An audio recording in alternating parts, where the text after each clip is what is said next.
Hi, welcome to the Property Show. I'm Jayashree Kurup, I'm editor MBTV, and today we're talking about our prop index, which Magic Bricks brings out quarterly. We are discussing the outcomes of what the prop index has shown. There is low supply, there's high demand, prices are stable, interest rates are the lowest. Are homes selling? And discussing this with us are a lot of very interesting people. Pankaj Goyal is the National Secretary, CREDAI. Thanks, Pankaj, for joining us. There's Raj Sen. He's the Senior VP and Head Mortgage Loans in Bank of Baroda. Thank you for joining us, Raj. And Chaitanya Seth, an old friend. He has been with us earlier. Chaitanya, he's the Advisory Partner Real Estate of Ernst & Young India. We've got Surbhi Arora. She's the Head of Research at Magic Bricks. She's the one who's put together the report. We'll start with a presentation by her. And there is Amar Chaudhary. He's the VP of Fulfillment Services, again from Magic Bricks. Thank you all for joining us. Surbhi, let us start with your presentation on what the prop index reveals. Okay, thank you. Deepak, can we put the presentation up? Yeah. Yeah, so before going into the details of the Q3 trends, can you put it? Yeah.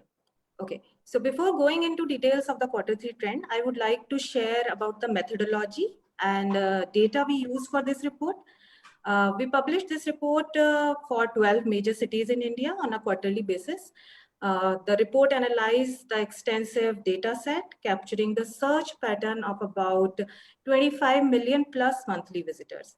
We use the data analytics tools like Google Analytics and Tableau to build this interactive report, which captures demand, supply, price, and locality level trend. So this was about the report. And now let's talk about a couple of trends which we observed in the last 3 months. So Deepa, can you go to next slide, please? So the first major trend that we recorded in Q3 is that the property searches have maintained a sustained momentum, despite the fact that recent GDP numbers for India were not very encouraging. If you look at the last 9-month traffic graph, the property searches went down as much as 50% during April. Although it achieved the pre-COVID levels around July quickly, we kept our finger crossed to confirm this trend. And now the good news is that in the last 3 months, the online searches have maintained that momentum and grew about 30 to 40%, which is well above pre-COVID levels. These traffic trends actually indicate, or I would say, it confirms our earlier hypothesis that the residential market is off panic mode and the overall buyer sentiment is improving. If we look at the city level, Ahmedabad, Mumbai, Hyderabad, and Bangalore are the cities that led this traffic growth. Even the cities like Gurgaon and Chennai, which are a little earlier lacking the traffic, are now back on track and surpassing the pre-COVID levels. So one and all, we can say that demand is back in the market. Now, the second trend that we observed is, unlike searches, the supplies is still lagging behind the pre-COVID levels. But this seems to be less of a worry for residential market right now.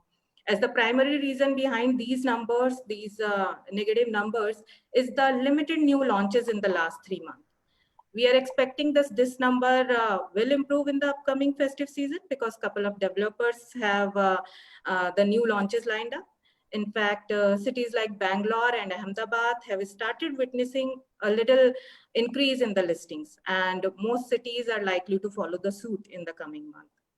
So supply is not a worry right now. Now, let's go to the next slide. The third trend is about the prices. So overall prices at pan-India level is almost stagnant. In the graph, you can see that we recorded marginal appreciation in few cities in Q3. This actually has leveled off the decline we witnessed in last 2 quarters. So there was a decline in last 2 quarters for 2 to 5%. And now if I'm comparing these numbers with the year-on-year prices, then there is not much change from the previous year. So prices are almost stagnant across cities. At the city level, if I talk about the city which has seen the maximum decline, that was Hyderabad, about 5% in Q2, has actually recovered with 2% increase this quarter. Similarly, other cities which have seen a little decline like Gurgaon, Noida, they have all seen a little increase this quarter. So overall prices are stagnant. Now let's go a little deep and see the trends at the locality level. So what we did, we looked into the most searched localities across cities on our monthly visitor data. And it was very evident that affordability is driving the demand. And we find out that most prominent price band is 4 to 6,000 per square feet. And demand is actually following the supply. And peripheral localities with developed social infrastructure is getting most of the traction. So if you see Hyderabad, most of the traction is going into West. Then in Mumbai, Mira Road, Virar, Andheri West, which are relatively affordable market, are doing well.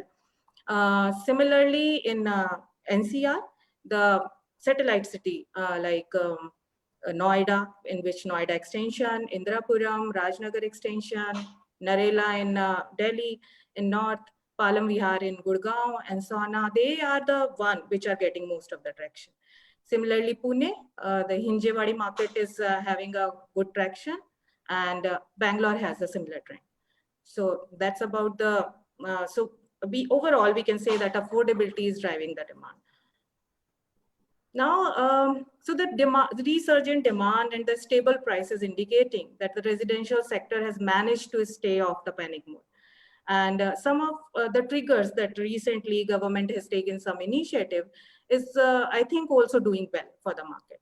So for example, stamp duty reduction in the state of Maharashtra. I think in the overall budget for a house, stamp duty is relatively a very small amount. But at the same time, this will actually push the people who are sitting on the fence and in a mode of indecision, which they are thinking that whether I should buy a property or not, and they are actually in kind of decision. So these kind of a small push will help them to convert into transaction. Beside that, central level initiatives such as liquidity infusion in the stress fund, Kamath committee recommendation to help COVID hit projects from becoming NPA, and the RERA extension has actually improved the confidence of all the stakeholders. Another trigger that is working for the market is home loan rates, which are all-time low right now. And it is as low as 6.95% for some banks. In my opinion, although next 6 months will remain crucial for the residential sector, till the time we find some permanent solution for this pandemic, COVID-19. But in the short term, I think we will see much needed enthusiasm in the home buying sentiment because festive season is around, and some of these small incentive will help in converting some of the online searches into transactions. So that's about the Q3 trends. Over to you, Jayashree.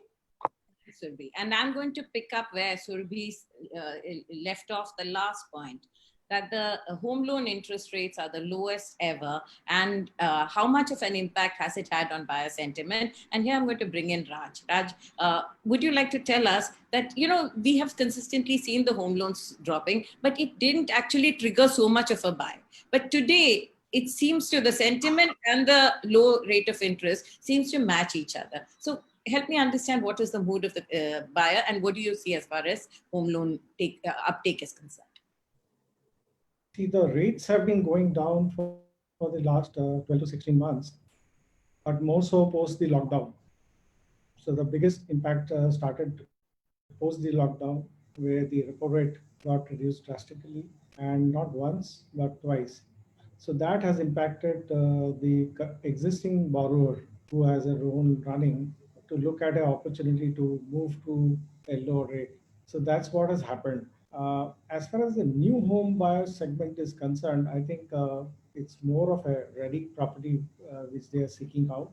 And definitely what you said is that everything is pointing towards greater affordability with the rates being at an all-time low. Property prices have been quite stable, and if ready properties is available with incentives like which the Maharashtra government gave out in stamp duty kind of thing, this gives definitely an additional impetus, which we have seen in a couple of markets, and hence some markets have bounced back as far as the new property sales is concerned. Amar, when you look at the incentives that the government is giving, whether it is the low interest rates or the stamp duty cuts. And of course, the central government is asking many more states to follow suit. What have we noticed when these incentives come? What have you noticed as the consumer behavior on Magic Bricks? So clearly, we have noticed in actual transactions that they have gone up. Now, there was a period in between, which is, I would say, around May and June, where prices had already reduced. Home loans had also reduced, but the consumer was not sure whether it's still the right time to buy, particularly in the context whether, has the market bottomed out? Is there uncertainty and am I going to see a crash? Somebody is offering me a 10% or a 5% discount today. Is it good enough to take? Is somebody going to come up with 20%? I think that uncertainty in the mind of the consumer has significantly reduced, pretty much gone out. The fact that we saw that after about a 5% on average dip in quarter two, quarter three has stabilized. Now people are looking at, this is probably, the best that we are going to get. So people who do want to buy, there is no reason today not to buy, except of course the income uncertainty.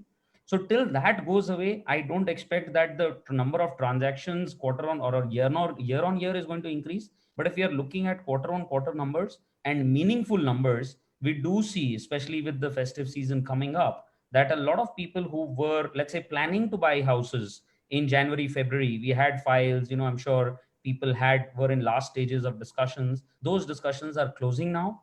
There's another segment, and we can talk about that, particularly, shift of the demand sort of away from very concentrated urban centers and mega hubs to wider range of urban cities, and within that also slightly away into peripheral or suburbs. And that clearly has been a trend in some shift of demand, but by and large transactions closing is a very positive sign, and we look forward that in the next 3 months that uptick is going to be maintained. Okay, let me go over to Pankaj. Pankaj, on the ground, you guys are getting your hands dirty on the transactions. Help us understand what is happening on the ground.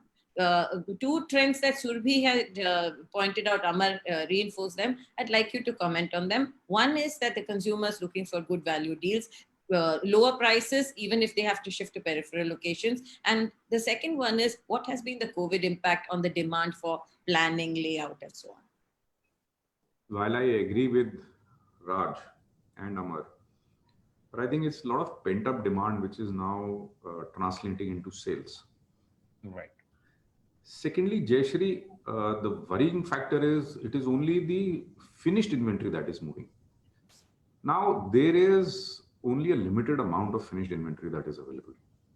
What it is also ensuring is that it is not a constant supply. If the buyer does not decide, then the risk that that particular location will not be available is also driving him to decide. Obviously, there is no matching that Maharashtra has reduced the stamp rates. Housing loan interests are the lowest ever. Having said that, I think it is also this pandemic that is playing on the minds of these home buyers that they want to ensure security of their family. God forbid something happens. So that again is a driver which is forcing them to decide. Obviously, as a buyer, anybody would look for deals, but right now, yes, the prices are under pressure. The developers are under pressure because of liquidity. Since the moratorium has finished and it is not being extended, the repayments and the construction cost is putting a pressure on the cash flows. The prices have come down because of the need of liquidity. The banks are not stepping up by giving additional funds. Surbhi mentioned in the report Swami Fund. What she's saying is the projects approved.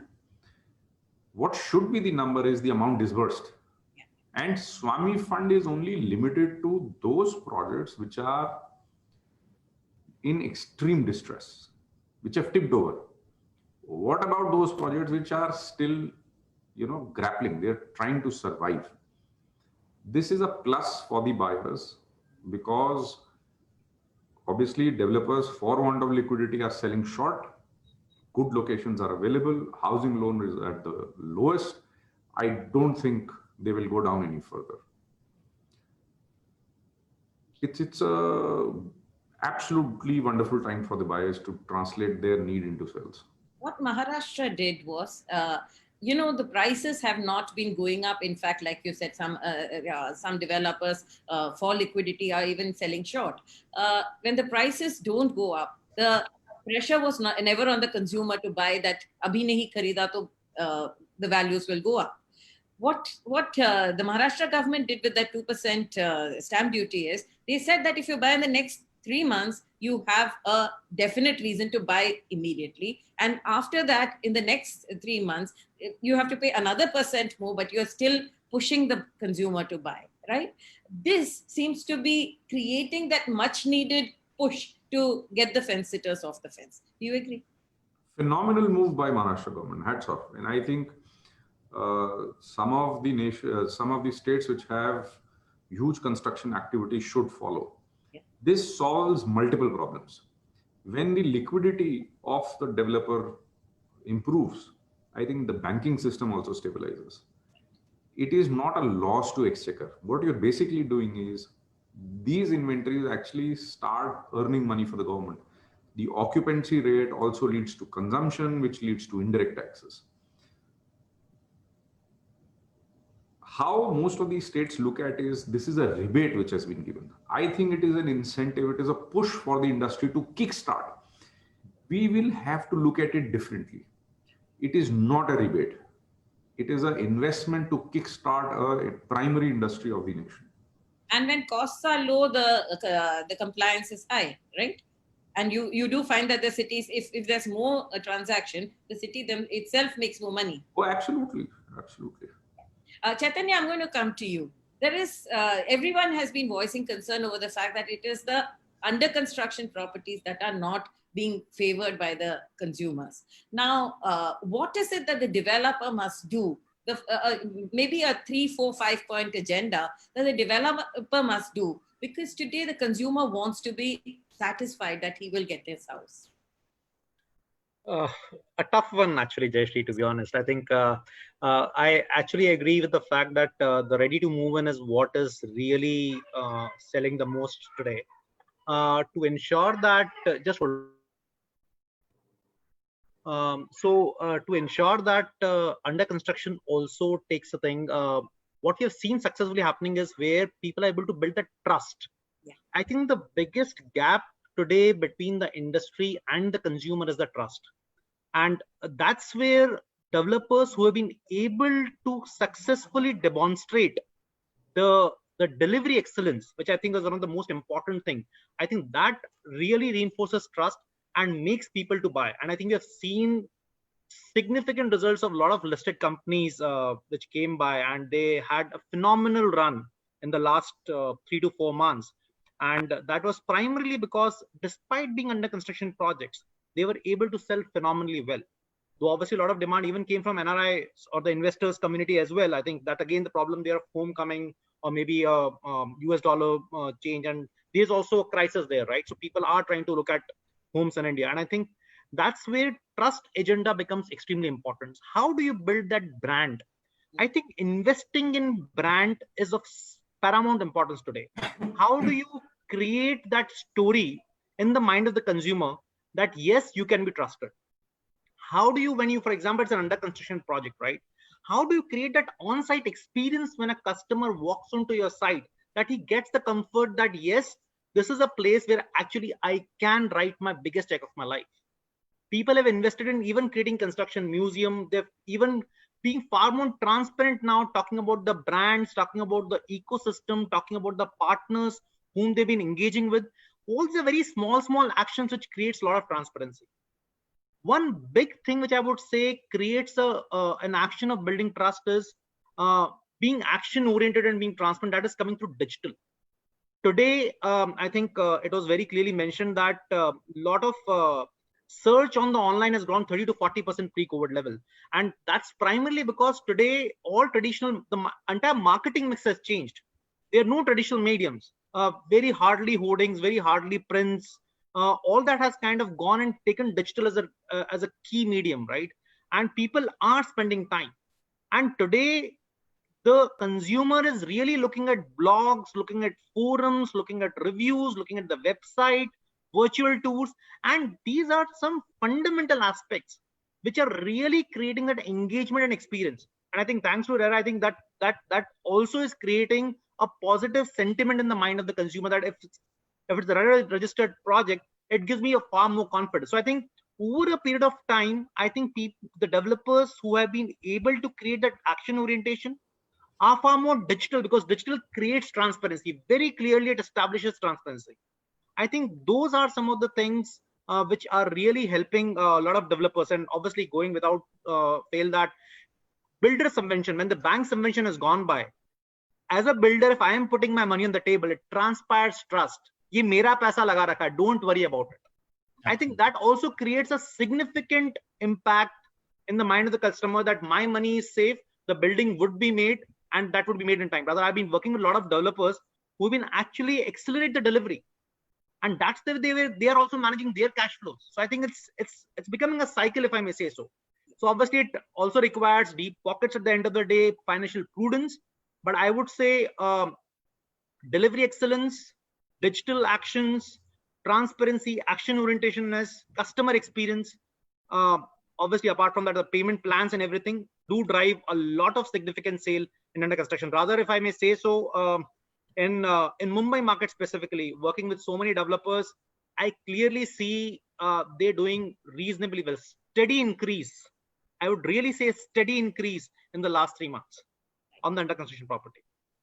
And in fact, I'll add one more to you, that which I strongly believe in, the moving cranes. You have to see work on the site. If the cranes are not moving, no matter how much you tell the consumer, they will not believe you. Do you agree, Pankaj? You're on mute. Absolutely. I mean, there is no two way about completing the project. That has to be of paramount importance. Raj, I'm going to come to you. What kind of offtake are you seeing? Who's taking loans today? We all know that COVID has brought in a lot of uncertainty to all of us, right? However, transactions are happening. So who's taking the loans, and what are the ticket sizes that are most in? Majority is salaried. And so segment-wise, if you ask me which segment of salaried, I think it's more government and corporate salary customers who are borrowing. And the private sector and the small and medium MSME kind of employee is currently under stress, as we all know. There has been salary cuts, there's been delays in salaries, so obviously they are not borrowing. So cities where concentration of these kind of customers are there, like say Surat, which is a textile or a diamond dependent market, there the borrowings have gone down.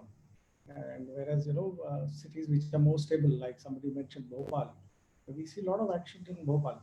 Yeah. It's a stable city. It's been a stable city, so a lot of action in that kind of city. And segment-wise, I think the 15 lakh to 50 lakh is which is working, and that keeps on working. That is a clock which never stops. Yes, there's endless demand there, right? Yes, there's endless demand there. The potential to grow is also there, and that segment will keep on growing at a higher and a faster rate than any other segment going forward also.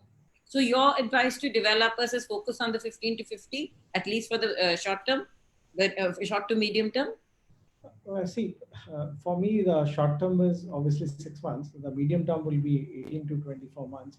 And the longer term will be a 5-year kind of a horizon.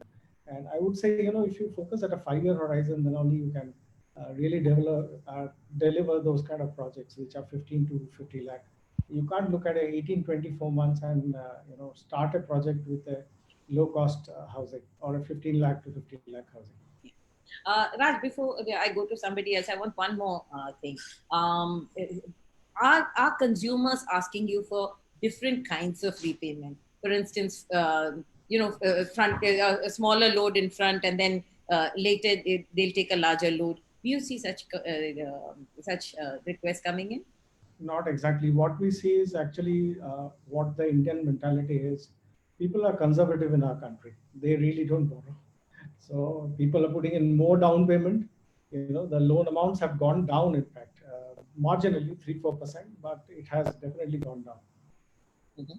Okay, Amar, what is your view about what are the kind of demands that you're seeing on the site? So the kind of demand clearly and absolutely with Raj, the 15 to 50 lakh segment in the months gone by. Also, we are seeing the 30 lakh to 40 lakh actually as the absolute sweet spot. We are seeing more transactions in the peripheral markets, even within urban centers. We are largely focusing on our large urban centers. But I think there is a lot more that still can be done. Clearly, there is a lot that has been done on the interest rate, and there has been things that have been done from the government side, like we talked about, whether it is stamp duties or RERA extensions, etc. Now, the things that I still believe that could be done, there are, let's say, and I will focus right now on the under construction, because that is, of course, everyone's concern, and Pankaj is talking about that. Ready to move is fine, and it will, given that anyway this part will be slow, the ready to move inventory will sort of get. So I actually see that as a huge positive. That it is a time that balance sheets will get fixed with lesser new launches and more of the sort of ready inventory or last stage inventory getting sort of eased out. So I think the industry should maintain that and not go overboard. But when it comes to under construction inventory, there are two segments, obviously. People who are looking for, let's say the consumer demand, people who are looking for homes for themselves, and investors. I don't think that there has been enough done to attract investors into that market. Even if it is 20-25% of the market, stamp duty cuts in prices obviously attract them, but there could be more that could be done in terms of whether it is, let's say, even capital gains interventions that the government gives over a specific period, or absolutely to the point that Chaitanya made. I mean, how do we build trust? And the right answer is, of course, government cannot build that trust really. It can give certain mechanisms. RERA can create certain mechanisms. It can probably give some more cuts in the capital gains, but builder banks need to come together. Now, I'll use a term which has been pretty much bastardized, but excuse the language, which is subvention. Now, the corrupt form of subvention has clearly seen that term itself being completely used negatively. But having learned from that, if there is a more controlled subvention, which really puts the builder skin in the game, and the trust element that he's actually bound by, whether it is escrow, whether it is more tougher mechanisms, where the builder essentially says that, look, I am going to participate in my gain with you. You buy it right now, you are saving me from a future loss, right? So given that situation, I will share my future gain with you. That's essentially what subvention should be, that you fund me, right? Rather than bank funding me, and the more sales I get. So that I see as one huge element. And the second, I see that the industry, real estate as well as home loans, has really been laggards in terms of digital or technology adoption. Every industry is going through leapfrog in this space, and I believe Magic Bricks is doing ourselves. We see our as a technology player in real estate. So let's say video tours, which we launched, which has seen a huge traction. Because people, even earlier, if they were used to going to properties, they may still go to properties at the last stage, but for research they don't want to go to, and they need not go in this age and world. Similarly, a lot of services like registrations, etc. I believe that it is high time that the government comes together, like the India stack is ready, like the mutual fund industry or the insurance industries have gone that way. The registration process as well as the home loans process could go through a massive digitization. Chaitanya, you want to take that up? The digitization of this industry, the lenders as well as the developers? I think I did mention, and I clearly believe that there's no option but to go in digital world. Obviously, the industry has been a laggard in terms of adopting processes and technology to the forefront. I clearly remember when the lockdown started, having a Zoom or a Teams call and having those virtual CP meets and the customer meet itself clearly shown them that, yes, there's a possibility I can actually engage with. So the smallest example, and today when we are talking about under construction, a moment of truth, which is 2, 3, 4 years away, having a virtual tour, having an interactive things does make a difference. If you talk about efficiencies, working on digital transformation for so many developers, it has actually helped them become profitable, literally profitable, because it has made their organization far more efficient. If I talk about the journey which I'm doing, clearly saying, I don't want my customer to come to my site of my office unless he really wants it. The entire journey should be completely seamless. The moment he says an expression of interest is there, or I want to make a booking, the entire inventory choice to make the down payment, the payment, the entire welcome process, stamp duty, everything should be as streamlined as possible. And that's the exact thing which you're talking about. The way banking has evolved, the way all other sectors have evolved, right? Everything today, the consumer is wanting self-use. They really don't want to interact with people. Having as simple as a customer portal, or even forget about customers, even channel partners for that matter. I think channel partners have also taught a lot of things back to the developers of use of digital as a technology in terms of how you can actually reach out to the customers. So in my opinion, two parts. One, there's a lot of digital investment which developers are doing today and really risen fast from a customer touchpoint perspective. And second, lot of investments being done internally to use this technology to make it far more efficient. And I think these are the two driving forces. And that, as I again repeat the same thing, a digital means it inspires transparency, because it clearly establishes transparency. It clearly emanates trust across stakeholders and makes a significant difference. Pankaj, take that up, please. What is the developer fraternity doing to invest in digital, and where are you on that digitization journey? See, while I agree, the digital tool for marketing is very, very important. In fact, it is now virtually impossible to work without it. But I think we are overemphasizing on digital. Digital as a marketing tool, I agree. Digital as a medium to disseminate information about the status of construction and information about your payments, I agree. But will that translate into demand? I don't think so.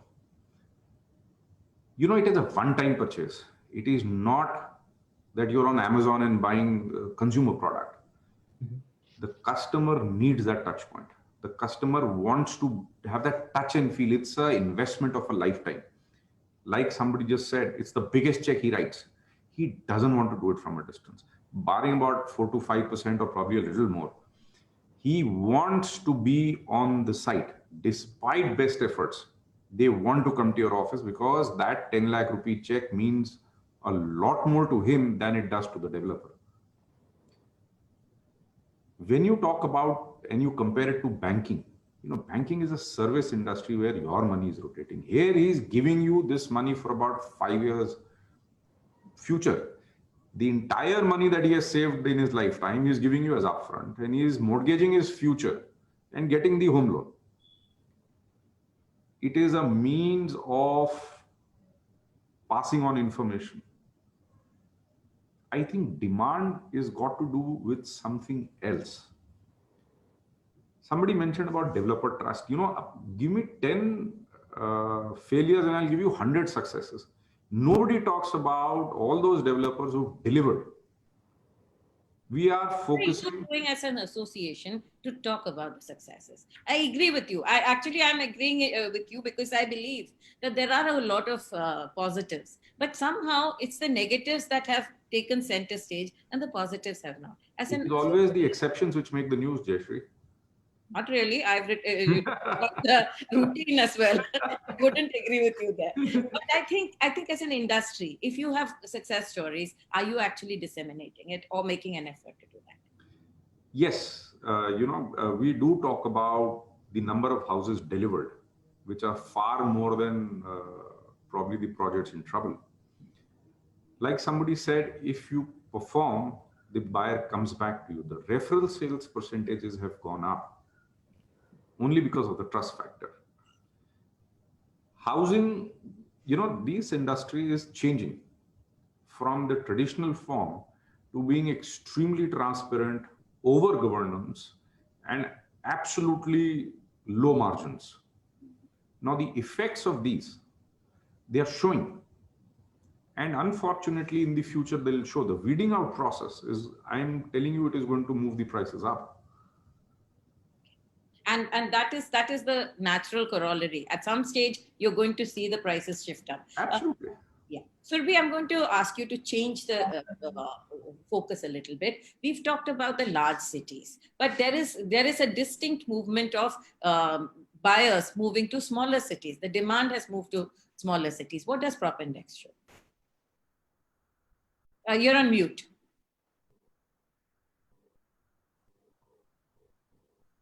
Okay, so Prop Index majorly cater the big cities, but at the same time, we have done some studies in last 6 months regarding the tier 2 cities, what is happening there. And to our surprise, actually, tier 2 cities are doing much better than tier 1 cities in terms of traffic. There can be two reasons for it. One, a lot of migration happened during this time. So a lot of people shifted to their hometowns and then, started looking for the properties in their hometowns. Another reason could be that because of this pandemic, because there is a reinforcement of the fact that you need a house, home ownership. Home ownership has become a very important factor in people's life, because in last 4-5 years, if we talk about, there is a lot of talk about millennials who just want to be asset light. They don't want to buy anything. And, people have started saying that it will be the market where a lot of people will like to, move around. Still the millennials are moving, everything is happening. But at the same time, what millennials are also realizing that ultimately you need one home ownership, that reinforcement this pandemic has done for most of the people. Secondly, when we spent a lot of time in our houses, we realized that what kind of amenities we need, because generally nowadays both husband and wife is working. So it happens that home decoration, home things has taken a back seat earlier. But then when you are sitting at home for 6 months working, you are realizing probably you need a office space in the house. Probably you need one more room. And that's where the trend is coming up in the market, that people are reducing budget. Definitely, they are trying to be a little conscious about overspending. But at the same time, what we are seeing the trend that they are looking for little bigger houses in most of the cities. And they, for doing that, because one at the one side you are reducing the budget, second side you want another room in the house, they are moving toward peripheral location. What is helping in moving to peripheral location, that government is actually doing a lot of work on infrastructure. If you see in last 4-5 years, a lot of localities have developed. For example, if I take example of Noida extension, even if I take the example of Dwarka Expressway in Gurgaon, it is habitable now, right? So these kind of localities in every city are having more traction in terms of that. Secondly, on another interesting trend we have seen, that there is a lot of demand coming for plots. And generally the plot corridors are, on the along the highways or, little outside the city. So that demand is also increasing. Probably that is, the need to invest in somewhere where you see a long-term potential. Because if you see the stock market, if you see gold is also, one asset class. But then if you have money right now, so what are your options to invest in? So gold is one option that has gone, 30%, 40% up recently. Then there is another option where you can invest in the stock market. So because of the lot of volatility, if you want to invest, real estate is one option to you. So probably the plot demand is because of that. So these are the trends we are looking. Raj, have you seen a lot of demand coming from small towns? Yeah, our forte has been category B cities from the beginning, because of our geographical presence in those cities also. Like we have around 9,500 branches, and more than 50% is in semi-urban and rural. So we are equally well represented across the country. So our B category cities always contributed to a larger portion of market share that we gain continuously than the Cat A and the larger cities. So definitely attraction is there, and there is transactions which are happening in these cities, and we see stability is in these cities rather than the bigger cities. Like Mumbai, because of lockdown and pandemic situation being tough, people are not able to actually come out and work or venture out to the transactions. Whereas in a smaller city, I don't think so that is a concern like Nasik or Nagpur. Those issues are not there. The cases are also limited. So fairly unlocked cities. Yeah. So transactions and businesses are on. Pankaj, are you, as a developer fraternity, focusing on the smaller cities? Because if the larger cities are more difficult to sell in, or are you seeing more traction coming for under construction projects in new cities, in smaller cities? We're pleasantly surprised, Jayashree. But yes, the outskirts or the satellite towns and the tier 2 cities, I think they have shown better improvement than the main cities. I would probably say that it is a direct impact of the price. The smaller cities and the peripheral cities, they become a lot more attractive when you compare it to the main cities in terms of prices. I mean, either they're about 25-30% priced at to the main city. So that quest of everybody to own a house, these properties make a lot of sense. And what also has been witnessed, like Surbhi said about plots are expandable. You can probably make them into the houses. They are also very interesting investment tools. Unlike residential apartments, plots always give better returns. So yes, I agree.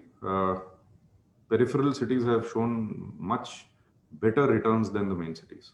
So will a stressed industry then shift from only built up to plots as well, plots and layouts? I don't think tier 2 developers are in stress. See, the debt availability is largely in the main cities. And tier 2 cities, the project sizes are also quite manageable. So the stress is not there. Stress, if you look at the stress areas, they're largely concentrated on large metropolitans. If you would talk about Nagpur, I don't think stress is there. Chaitanya, you advise a lot of the industry. Is it a good idea to spread into the smaller cities? How are you seeing developers tackle this growing demand on the one side and the fact that the cities are under stress? So, it's a tough one, but I'll tell you, it's not so easy to just move from your core micro market or core expertise and expand so easily. I think we've seen developers who had the challenge moving from their core expertise, because it requires a very different mindset and different distribution reach, different expertise when you move into from your core micro market or core market. So for example, a Mumbai-based developer going to probably, let's say, in a tier 2 city outside MMR region or outside Maharashtra region will find a challenge, I would say. What I'm definitely finding is peripheral movement.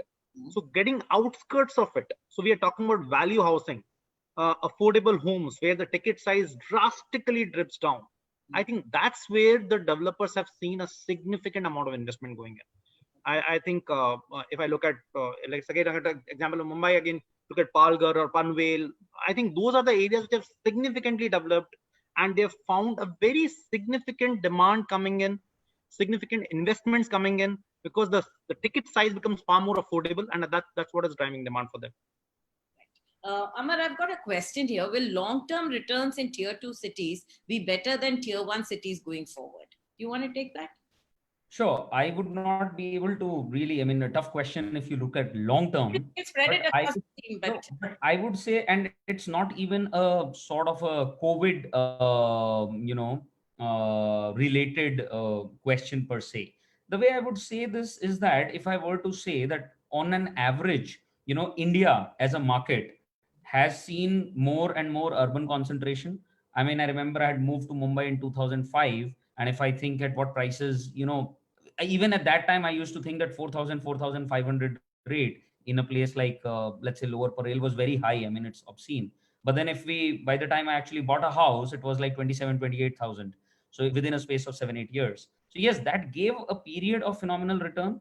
But then if I look at, sort of that 2007-8 to now, that again, that period flattened out. So if you're looking at a, sort of a 15, 20-year horizon, I think markets, whether they are tier 2 or tier 1, that does not make that big a difference, because there are certain markets which will get heated up at certain point of time. Every market's timing will come. If you are lucky and if you have enough foresight to pick that right window of investment, buy low, sell high is the, if you know that mantra. But effectively, if you see even today in Bangalore, like, when, again, if I go back 10, 15 years, when Koramangala and then Outer Ring Road and all of those areas were developing, people were saying how far, how far will I go from the city? But today this has become a different city. And so also Whitefield, people who are living at Whitefield don't need to come this side of town, and so on. Now we have seen Manyata, or we have seen now the Hoskote area, that area developing, and that sort of becoming a new city. So it's urban centers, the new urban centers development, of course, Gurgaon being the sort of legendary story, will happen.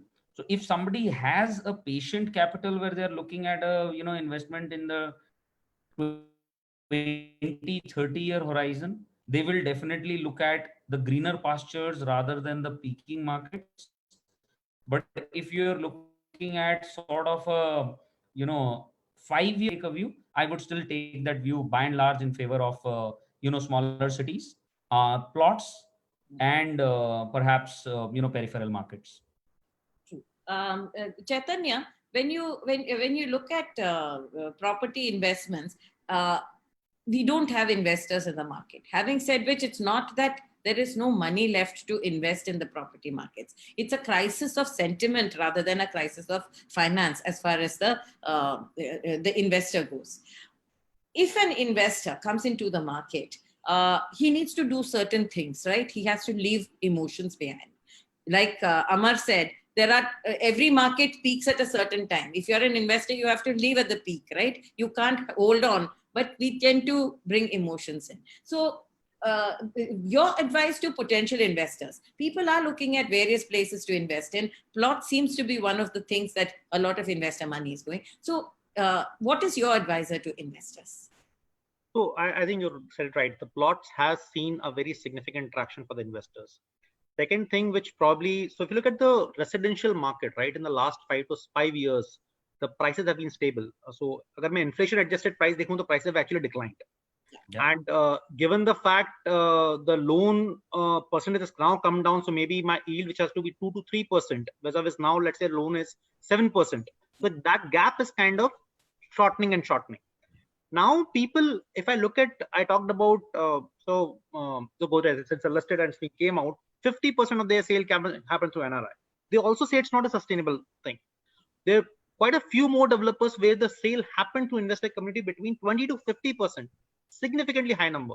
Maybe I won't say absolutely very large because the overall pie shrank.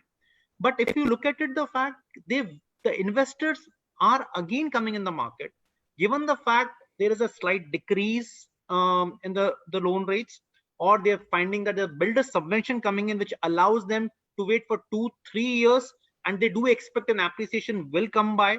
So people are also finding this as a cusp maybe. And again, if you look at it, largely people are far more comfortable in less than a crore or a crore and a half kind of a ticket size from an investor perspective. 50 lakh rupees is still a very sweet spot. If I look at a GCC market or it's a Singapore market, right? So I think there are these pockets where they really find a value in terms of doing that. Yeah, and you expect them to come back? That's already there. I think across developers, there is a definite improvement, and rather people have not been focusing in this market, probably are losing a pie. But obviously, again, how do you build that trust with the investor is extremely important. The NRI is just not going to buy just like that. But yeah, I think that's going to be again important. And this is where Pankaj, the talking about the positives, the happy story is so important. Like Chaitanya said, how does an NRI know that this is a brand to be trusted? Let's forget what happened in the past. There may have been delays. Practically everybody's had delays for one reason or the other. Now is the time to rebuild that trust. Tell me 5 things that you can do so that you are telling your fraternity 4 or 5 things that you can do so that you can bring back the trust of this new category of buyers, the new investors, the NRI investors. I think RERA has been instrumental in doing that. First and the foremost, they've capped the price, which is very important. You cannot charge any other charges except for what has been disclosed at the time of booking. Secondly, completion timelines. The delay in completion of the projects by some of the developers have been the biggest deterrent for people to invest in these markets. These markets now have largely been regulated, and RERA is taking care of, I think, most of the problems that were witnessed till now. Insofar as building trust again, Jayashree, I don't think trust has been lost. I think people have avoided investing largely because, like Amar said, there has not been a price increase. Now, those price increases have not been because of negative sentiments. We'll have to differentiate. We are blaming everything on transparency, non-performance. It is not so. I think a lot of it is also on poor publicity. But also, Pankaj, we've seen that people have waited between 5 and 12 years. Houses have remained. I would say that there has been a trust deficit also. If you waited, and there are, for every 10 consumers who say that I've got my house, there are another 40 who stand up and say I haven't got my house. I think it's the other way around. For every 10 customers, there are 40 customers who say they've got the house. But a successful completion is always taken for granted. You fly from Delhi to Mumbai, you land in 2 hours, 20 minutes, you don't give it a thought. And ठीक है, ये तो normal है, होना ही था. The moment it is delayed by, let's say, even 15 minutes, and you go, what rubbish, these people don't value our time. The tolerance level is fairly low. The environment that is governing real estate is still extremely volatile. You will be surprised by the number of laws which govern a real estate project. I mean, let's talk about NCR. Every year from October to January, the work is shut because of pollution. Now, why is this pollution? Because of the farmers burning the residual crop. It is not because of real estate industry. But we are the biggest target. And it has got nothing to do with real estate industry.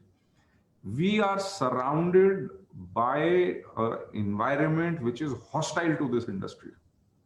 And somewhere you need to change that because the need is clearly there's more demand for houses. There is a query. Just make a comment, one. So I think one thing probably I agree with what Pankaj said. I think probably what can be a solution is it's about storytelling, right? It's a brand which needs to be positioned back in the market. Unless that story is being told and is being communicated, that brand is being communicated back, be as a developer, be as an industry, that will make a significant impact in my opinion. I love hearing that because we've been telling the builder fraternity for a long time, come back, build your brand. And I've been helping a lot of people build brands. They are the only ones who will survive, Jayashree. Yeah, they're the only ones who survive. And I believe so. We created the brand store only for that because we believe that when Apple doesn't need a brand store, right? Everyone knows Apple. But on Amazon, Apple has a brand store, which means that branding is so important for the consumer. It's almost like hammering it in that we're doing it. And I think every developer needs to do this. And actually, let me now go back to Raj. Raj, a lot of the loans that were taken, the project loans that were given and the retail loans that were given, there is a notion in the market that not enough due diligence was done by the banks. Has the bank's due diligence, did it suffer earlier and has it been strengthened now? I cannot comment on the project loan because I don't manage that piece of business. So as far as the housing loan is concerned, it's a fairly structured product, and you go through the bureau and everything. Bureau is quite developed. You have 12 years of data, and the delinquencies in the industries are also the lowest among all asset classes. It's around less than 1%, and hence you see that the industry has been growing continuously at 15-16% CAGR over the last 5-7 years, in the exception of last year. And primary reason is that HFC crisis, which is on since September 18 onwards. Otherwise, I see housing industry will grow. and there's enough and more due diligence which is done before you lend to a housing loan borrower, be in terms of his own independent credit worthiness or the project's worthiness. Because with Somewhere project due diligence did suffer. I don't agree that everything was hunky-dory, because we used to advise a lot of consumers, take a bank loan because the bank does the due diligence. But today, when you see that, a lot of disbursals have happened, 90% of disbursal has happened, 20% of project is on the ground. Clearly, that was not due diligence, right? So pre-2012, yes, definitely there were some issues, but I think after 2012, the Reserve Bank has come with new regulations, and post that, no such incidents has happened. So pre-2012, and specifically the NCR market is really affected. We also face a lot of issues in NCR market. Right, right. Surabhi, this is the last part of our conversation. We are almost at time. What about the secondary markets? What's happening with the secondary markets in real estate? Surabhi? Okay, yeah. So secondary market, yes, definitely the supply has taken a hit during the COVID times, because a lot of people were in a different state of mind, I guess. The way the search has gone down, the supply has also gone down, the active listing on our website. But at the same time, I would like to say that the owner listing, the listing from the brokers for the second sales has improved and come back to pre-COVID level. And, there is a surge in last 2 months, especially in the secondary market. So secondary market is also coming back, but at the same time, people are a lot of interest we have seen in the projects, which are, ready to move is one segment. In the under construction segment also, we have seen two kind of projects. One project where one tower or two towers have already delivered. And some projects are totally under construction where there is nothing delivered. So the projects which have actually delivered something are getting better traction, because people can see people living there and the construction happening. So that is giving a much needed boost to the person that, okay, in future I would be living like that in that tower. And there is some kind of trust there. Also, interestingly, I would say that developers are also doing their bit. I just got one photograph from my team yesterday where a developer has put a position timeline sort of thing, a clock, that there is 630 days for completion of this project. So it was like a clock running that, okay, in 630 days you will get the position. I think these kind of small efforts is required to give some kind of confidence to the people. Secondly, what I believe that when a developer launch a project, he do a lot of marketing, we got a lot of SMS everywhere, we see banners and everything. But what is required right now to get the consumer back in the market is we have to do the same kind of marketing when you are giving the positions. That is much needed right now, because I totally agree with Pankaj that there are very good stories also. I bought my house, I got almost within timeline, I would say. So, what I feel that a lot of developers require that when they are getting a OC, nowadays a little bit interaction, I can see this kind of SMS also that this project has got OC, occupation certificate. So I think that kind of marketing effort is required to actually, get back on the same track which we were on in 2004. So I think that's it. The last issue that we are picking up, there is a query that has come from Santosh Poduval, who says consumer preference has changed from flats to villa projects. Can it be catered in the coming year? Now, clearly, real estate is not such a short-term thing. But having said that, the post-COVID demands, is there any way of catering to this? Chaitanya? So definitely, I think the demand from consumer has moved to bigger houses, bigger spaces, and I think we talked about that. People are even okay to move to peripheral places, right? And they are more keen to look at either amenities or product or experiences per se, and that's their valuing. can developers make that move? Answer is tricky, to be honest. It's because any moment of truth will take at least 2 to 3 years to 4 years to happen. So and how big is that market? Again, that's a big question. I would say that people are definitely looking at bigger houses now. So I've seen a very clear shift in, let's say, Jodi flat ka consumption बढ़ गया है. 1 BHK has moved to 2 BHK has moved to 3 BHK. So definitely one thing which developers are doing and the consumers are also moving towards is, can I look at that bigger space? Can I have that extra space for work from home or for my online schooling or for extra space for my maid or whatever it is, right? So I think that's the definite shift, and that's where developers are moving towards. So if you look at all the post-COVID new product launches which we've been working on developers, they are very clearly putting a piece of their entire product where they are having a larger spaces or kind of a flexible or a modular spaces.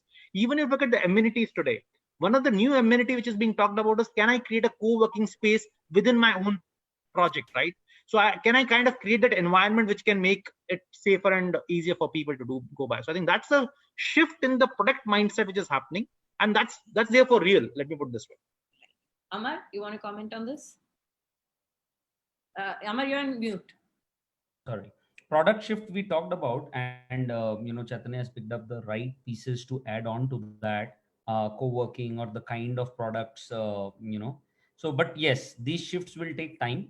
What we do see is in the newer launches, the builders can focus on that. So look at, what I would say, the high flyer projects or the mega projects, which were closer to the big hubs and the sort of Mumbai style high rises. Those anyway came into different kinds of troubles in the last decade.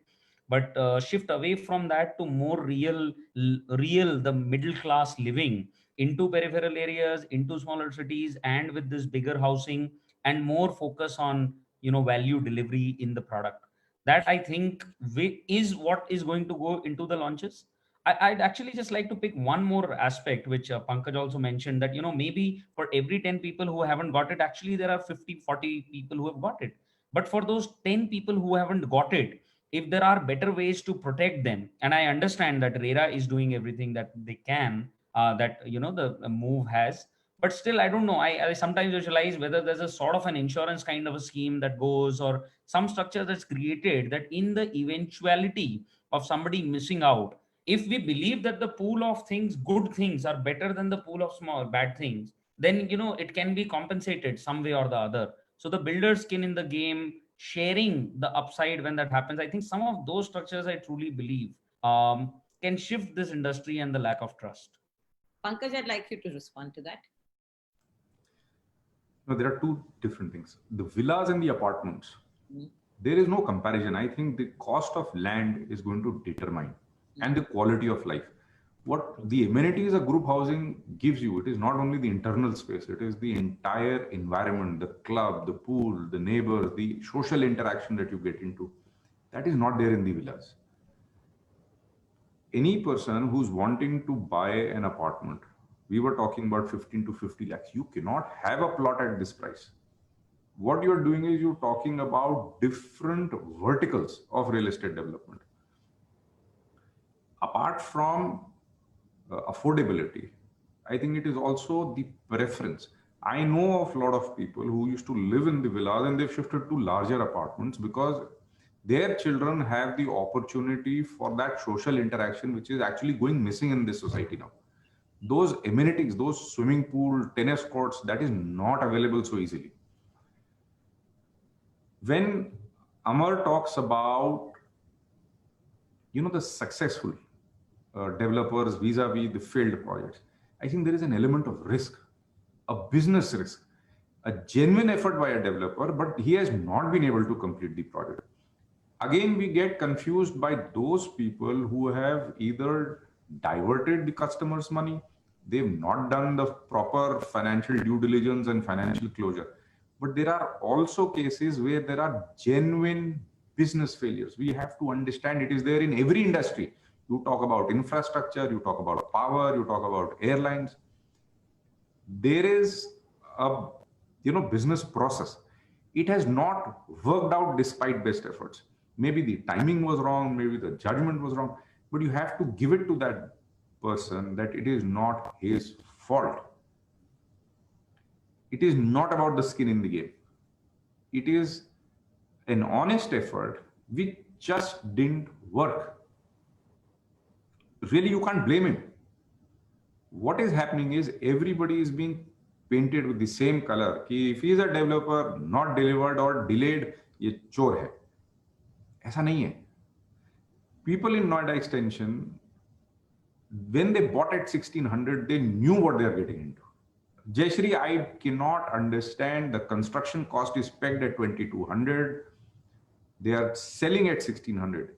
I am not trying to justify the developers who failed, but I think there is what everybody needs to understand, including the lawmakers and the law enforcers, is It was set up. there is a possibility of genuine business failure. Yeah, no, but that was set up for failure. A 2200 is the cost of production, and you're selling it at 1600. It was set up for failure. So is the promoter the only person responsible for it? In But fact, he is the only person who's accused and held responsible for it. That is my point. That is a flaw in the system, which I think people should look at. okay, and I think there's a lot more to discuss in this, but somewhere I'll have to call it a day because we are way over time. And I will say that actually it was a very robust discussion. The problems are many, the solutions are also many. The consumer shift to the peripheries, to the tier 2 cities has been witnessed, but we are also seeing that there is a lot that policy interventions can do. Maharashtra led the way. If you drop the prices for a limited period of time, you create that urgency to buy, and that is what is missing in the market, and that is what will bring consumers back. The good news is consumers are back in droves. The better news would be if Pankaj and his fraternity can convert them much faster than what we are doing today. We should be trying, Jayashree. Thank you so much for joining Thank the you. show. Thank you, Jayashree. Thank you, everyone.